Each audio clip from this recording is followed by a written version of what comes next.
টি-20 বিশ্বকাপে পাকিস্তানের অংশগ্রহণ নিয়ে অনিশ্চয়তার অবসান ঘটেছে।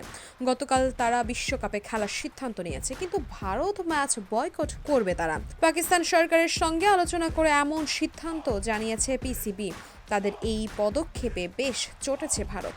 আইসিসি পাকিস্তানকে এই সিদ্ধান্ত পুনর্বিবেচনা করতে বললেও তাদের বিরুদ্ধে কঠোর পদক্ষেপ নেওয়ার দাবি উঠেছে। ভারতের বিপক্ষে পাকিস্তানের না খেলার সিদ্ধান্তে প্রতিক্রিয়া জানিয়েছে সাবেক ভারতীয় অধিনায়ক সুনীল গাভাস্কার। পাকিস্তানের বিপক্ষে বিশ্ব ক্রিকেট সংস্থাকে এমন পদক্ষেপ নিতে বলেছে গাভাস্কার, যেন ভবিষ্যতে এমন কিছু না ঘটে।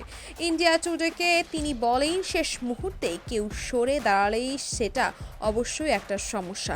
যদি আগেভাগেই সরে দাঁড়াতো সেটা ভিন্ন ব্যাপার হতো, কিন্তু শেষ মুহূর্তে টুর্নামেন্ট শুরুর আগ দিয়ে এমন কিছু করলে আমার মনে হয় অবশ্যই আইসিসিকে কোনো একটা পদক্ষেপ নিতে হবে। আমি জানি না তারা কি ব্যবস্থা নেবে, কিন্তু আমি মনে করি আরও অনেক বোর্ড যেহেতু আছে, একার সিদ্ধান্তে কিছু হবে না। তবে এমন কিছু করতে হবে যেন ভবিষ্যতে অন্য কোনো দল এই ধরনের কাজ না করে। পাকিস্তানের অবস্থানের বিরুদ্ধে আইসিসি আইনি ব্যবস্থা নেবে মনে করছেন গাভাস্কার, কিন্তু কি পরিণতি হবে তা বলেননি। তার কথা, ভারতের বিপক্ষে না খেলতে চাওয়া হয়তো আইসিসি পাকিস্তানের বিরুদ্ধে আইনি ব্যবস্থা নেবে, কিন্তু তার ফল কি হবে আমি বলতে পারছি না। এটা নিশ্চিত যে পাকিস্তান সরকারের এই সিদ্ধান্তে আইসিসি খুবই অসন্তুষ্ট।